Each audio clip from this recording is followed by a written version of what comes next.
Good day, Money Masters. I hope you are keeping well. We are continuing on in a small mini series. I started with low risk investments, then what I would suggest for medium risk investments, and today I am going to share with you what I think you should consider for a high risk investment and when you should consider that. I'm excited about this one. Let's rock and roll.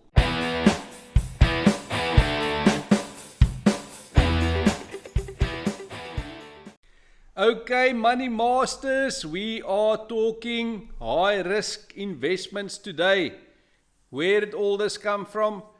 I did 2 previous videos. If you want to go and check those out, if you haven't. Low risk investments, I gave 3 options that you can consider. 3 options you can consider for medium risk investment, and today high risk investment. And I also said you must answer the question, what are you saving for, which will give you an indication of how long you need or have to invest before you need your money back, and that is called your investment time horizon. And I said bucket 1 is if you need your money back in the next 3 years, low risk bucket. Bucket 2, if you have 4 to 9 years to invest before you need it back, that's bucket 2, medium risk. And today we are looking at bucket 3. You've got 10 years or more to save and invest before you need your money back, and that is your high risk bucket. Now in the previous videos I had 3 suggestions each time about what investment products or investments you can consider for low risk and medium risk. Today my suggestion to you is if you fall in this high risk 10 years or more bucket, I only have one suggestion, and that is equity investment, also known as shares or stocks. There is a separate video I made earlier that you can go and check out. It's called What is a Share or a Stock or Equity? 3 different words, the same thing. And as I go through this, I will also refer back to previous videos where I use terminology that I explained clearly in previous videos. So if you see that and you wonder what it is, you can go and check those out. But my suggestion is that if you have 10 years or more to invest, you should consider investing in equities, stocks or shares. And how do we do that? What's the most accessible, easiest way for us to achieve that? The first one is through an investment platform. And through the investment platform, you can then go and invest in a unit trust, also called a mutual fund. And there is a separate video on what is an investment platform and a separate video on what is a unit trust or mutual fund, if you want to check that out. So that is your first option. Your second option is to open a stockbroking account. And just to maybe mention at this point is if you have a really good investment platform, you can buy unit trusts or mutual funds, but some of them do also have the option to have your money invested through the investment platform into a stockbroking account. So it doesn't mean you necessarily have to have one or the other, but broadly speaking, you can on the investment platform have some unit trust or mutual fund exposure. You can even together with that have a separate stockbroking account, but let's think about them just separately for today's video. In a stockbroking account, you can then decide to invest in shares by buying a ETF. There's a separate video on what is an exchange traded fund. But basically most ETFs, it's evolving a bit today. In the last couple of years it's evolved a little bit, but broadly speaking, you're going to be investing in a index tracking product, which means it's equity exposure, and your return of your ETF is very similar almost exactly similar to the index that you've chosen to invest in that ETF. So if you invest in an S&P 500 ETF, it means your return will be very close to, if not almost exactly the same as the return of the S&P 500 index. Go and check that video out if you want to know more about that. What is a ETF and what is a stock market index? Those two videos will help you out. Also in the stockbroking account, you could have a managed portfolio, which means you put money in that stockbroking account, but the stockbroker, who would have to have a license to do this, you can give them the authority to, so that they decide which shares to buy and sell, and you wouldn't have to worry about that. And then the third option that you can also use a stockbroking account for, which I do not recommend for most of us, is do it yourself. You decide what stocks you want to buy and sell, at what price you want to buy and sell. So I would highly recommend, if you want to follow that route, that you know something about investment analysis, how to analyze the value of a stock relative to what the price is at the moment, when to buy them, when to sell it. If you don't do that and you're just going to pick a couple of stocks, it could happen that you shoot your own left knee off. You don't want to do that. So it's available, it's an option, but I would only recommend it if you know what you're doing. Okay.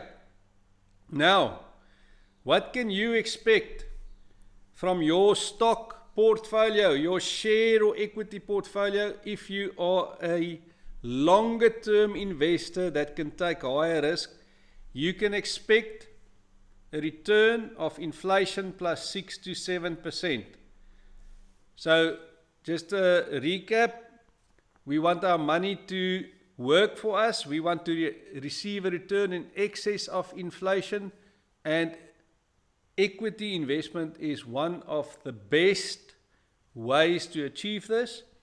So if inflation is, let's say 5% at the moment, you can expect to get 5 plus 6 to 7%, so you can expect to get 11 to 12% over the longer term. So the more and the longer you have, 10 years and more, the more certainty you will start getting about getting a type of return that is inflation plus 6 to 7. In addition to that, I am going to show you some numbers and pictures that help you with your expectations, what to expect from your equity return. Just because you have 10 years and you invest in equity, there's no guarantee that you're going to get that return. So let's have a look. I found the following information in the following about 3 or 4 slides on this website, lazyportfolioetf.com. Thank you, lazyportfolioetf.com. I like your website. Guys, you can go and check that out. The graphs and the information I'm going to show you came from there. And they use data from January 1871 to February 2023, which was the latest available at the time I made this video. And that is what I would call a very decent, long-term view of what to expect and what's happened in markets. Where did we get this inflation plus 6 to 7? It's all based on what's happened over a very long period of time. And in this case specifically for the S&P 500 index, or let's just say returns from US stocks, they almost always have the best data for the longer term. And the first thing I want to show you is, this is the year's rolling returns, and this is the probability of having a negative return. So if you only have 1 year to invest in equity, remember I said you actually fall in that low risk bucket, but if you want to take that chance, you must realize that you have about a 30% chance of getting back less than what you put in. So here, if we go down the line, if you can see, the longer we invest, the lower the probability of getting a negative return becomes. And if you get to 10 years, you have a 97% probability of at least getting the money back that you invested and more, at least getting it back and more. But there's still about a 3% chance of getting a negative return over a 10-year period. So That's why I say you have to have 10 years and more, which gives you more and more certainty that you will at least get your money back. And that's just the probability of getting a negative return over this period. Even for the 10-year periods, the average return was still 9.2%. And you only have a 3% probability that you won't get at least back what you put in. So let's have a look at that in picture format. If you invest in equity and you are going to look at your portfolio, let's say once a year, because the more you look at it, the equity returns are volatile. You don't want to be looking at it too often. You want to be disciplined. You want to invest. And if you can protect yourself from yourself, you only want to look at your portfolio returns over longer term time periods. So if you look at your portfolio once a year, you've got a 30% chance of looking at that portfolio, and the portfolio is worth less than it was a year ago. Now if we look at 5-year rolling returns, you can see you only have a 10% chance of your portfolio being lower than it was 5 years ago. And if we go to this 10-year rolling period, you can see it's only in the very extreme cases. This was the 29 crash and the Great Depression. Here you've got the IT bubble crash was in here, and you had 07, 08, the great financial crisis. So these things do happen, but if you've got a 10-year period or more, you're starting to get to only a 3% chance of having a negative return from your equity portfolio over such a time period. So there you go. My suggestion is, if you have 10 years or more to save and invest, go for equity. If you can't handle still your capacity and your attitude to risk or appetite for risk, you can still go 70 or 80% in equity and maybe 20%, 30% in a flexible fund that's got it's slightly safer, it's a lower risk investment. But remember, I said you must do what's reasonable, and do not be disappointed in the returns you didn't get for the risk you didn't take. So if you're going to be investing for 10, 11, 12, 13 years, and you're going to go with a lower risk type investment like a money market or income fund, yes, you'll get your money back. Yes, you'll get more back than what you invested. The probability of that is extremely high. It's almost a given. But it's almost also a given that your investment is going to underperform inflation. And then after 12, 13 years, you're going to be crying because you didn't take enough risk to provide the returns for your investment to outperform inflation. Final warning, as I did with my previous videos, if you are investing on a regular basis, meaning a debit order into a unit trust, that debit order often takes 30 to 40, even 45 days to clear, which just means if you know for a fact you need all your money back at a certain point in time, you may want to stop that debit order investment a month or two before you need all your money back. Otherwise, at this point, you can get all your money back, except that last debit order that still has to clear. And also, in the final warning case, returns are not guaranteed, specifically when we get to equity return.